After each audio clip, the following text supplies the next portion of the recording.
한 방울로 앞으로 발생할 나의 질병을 모두 예측할 수 있다는 게 신기하지 않습니까? 당신의 피 한 방울이 제공하는 당신의 건강 정보가 어느 정도인지 피 한 방울이 가진 힘에 대해서 말씀드리고자 합니다.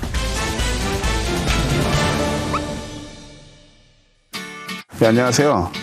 저는 성균관대학교 융합생명공학과의 전영준이라고 합니다. 우리 몸에 존재하는 DNA나 RNA가 갖고 있는 여러 가지 특징들을 연구 분석하면서 암이라고 하는 그 질병이 DNA나 RNA가 영향을 주는지 연구하고 가르치는 사람입니다.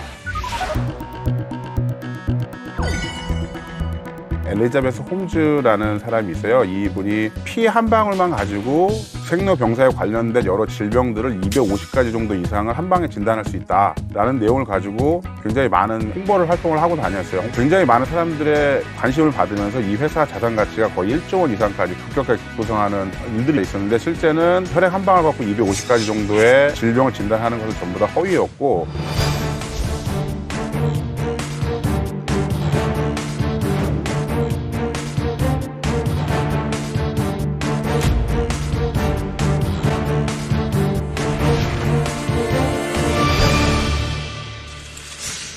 오늘 논문의 내용이 이제 혈액 생검이라고 하는 분야예요. 현재 21세기에서 가장 많이 부각되고 있는 글로벌 시장이에요. 우리나라의 다양한 종류의 바이오로지 관련된 회사들이 이쪽 부분에 시장에 뛰어들고 있고, 그 성장 속도가 굉장히 가파르게 진행되고 있어요. 그래서 현재 2025년 정도 기준으로는 1.2조 원 이상의 경제 가치를 가지고 있고, 성장 속도로 부각되는 그보다도 더 높은 시장 규모를 갖고 있을 거라고 생각을 하고 있는 분야입니다. 그러면 도대체 혈액 생검 분야가 무엇이냐? 우리 몸 중에 이 혈액에 돌아다니는 다양한 물질들을 갖고 있어요. 굉장히 많은 종류들이 존재를 합니다. 혈장이라고 하는 액체 부분에 돌아다니는 DNA나 RNA나 여러 가지 물질들을 이용을 해서 그 물질들의 근원이 되는 여러 가지 조직 장기들, 폐라든지 간이라든지 뇌라든지 여기서 나타나는 여러 가지 일들을 전부 다 모니터링을 할 수 있다라는 개념이 혈액 생검이라고 되어 있어요. 그래서 혈액 생검의 대표적인 연구 사례가 오늘 말씀드릴 내용입니다. 비침수적 방법으로 혈액 생검을 하면 산모의 임신 주령이라든지 혹은 산모가 조산을 하는지 아닌지에 대한 여부를 판단할 수 있다는 것을 사이언스에 2018년에 발표된 논문이고요. 혈장에 돌아다니는 RNA가 그런 임상적으로 쓰일 수 있다라는 내용을 처음으로 밝힌 내용이에요.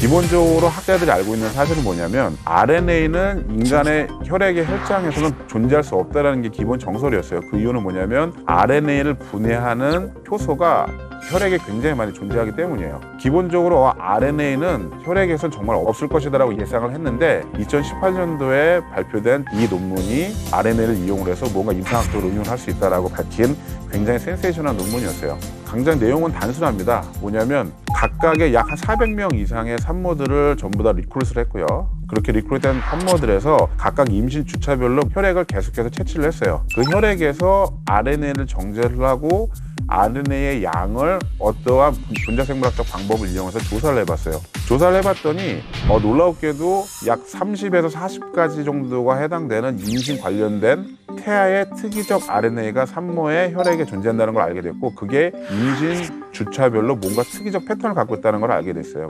이런 특정 패턴을 이용을 해서 조사를 하다 보면 임신 주령을 알 수 있다라는 그 내용을 발표를 했어요.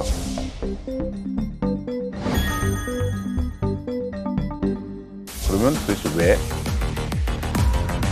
이 논문에서 이야기했던 대답은 아직은 어떻게 존재하는지는 잘 몰라. 하지만 존재는 해. 라는 게 현재까지의 기술 수준이고요. 앞으로 조금만 더 연구를 하다 보면 아마 도대체 왜 존재를 하고 더 정확하게 질병이나 진단 쪽에 쓸 수 있는지에 대한 여부를 좀 더 연구해서 알 수 있을 것으로 생각을 하고 있습니다. 그렇다면 혈액에서 RNA를 발견하고 이용한 이 논문 이전에는 혈액으로 진단할 수 있는 방법이 없었을까요? 실제로 이용되고 있는 부분이 있었습니다. 그 부분은 바로 DNA였어요. 혈액의 혈장에는 DNA가 굉장히 많이 존재를 하고요. 암이라고 하는 것은 어떤 특정 DNA가 돌연변이가 나타나서 발병되는 경우가 되게 많습니다. DNA가 혈액생검 분야에서 굉장히 성공적이고 굉장히 많은 높은 효율을 보이고 있지만 실제 DNA를 이용해서 진단할 수 있거나 질병의 예후를 측정할 수 있는 질병 가짓수는 굉장히 양이 적습니다.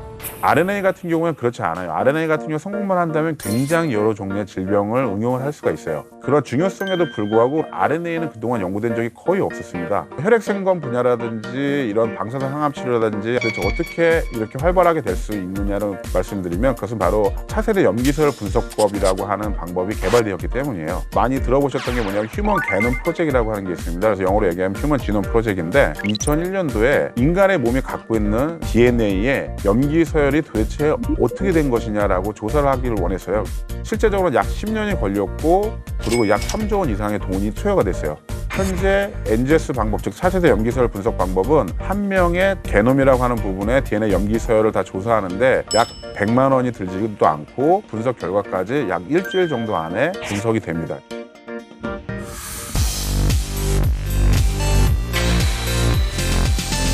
그래서 이런 혈액생검이 가장 많이 응용되어지는 부분 중에 하나가 바로 암입니다. 암 치료에 관련된 분야 중에 많이 응용이 되어지고 있는데요. 요즘은 맞춤형 항암 치료라는 개념이 많이 생기고 있습니다. 그게 뭐냐면 폐암 환자가 병원에 내원을 하셔서 폐암이라고 진단을 받으시면 그 폐암 환자들은 기본적으로 같은 질병으로 인식이 되었어요. 같은 종류의 같은 방식의 항암 치료를 수행하게 됩니다. 어떤 여러 명의 사람이 두통을 앓고 있는데 어떤 친구는 아스피린을 먹어야만 두통약이 잘 듣고요. 어떤 친구는 개보리를 먹어야지만 두통약이 잘 듣습니다. 예전에는 이런 차이가 왜 나타나는지를 알 수가 없었어요. 그렇게 하다 보니까 항암 치료가 듣는 환자가 있고 어느 환자는 항암 치료가 안 듣는 환자가 있어요.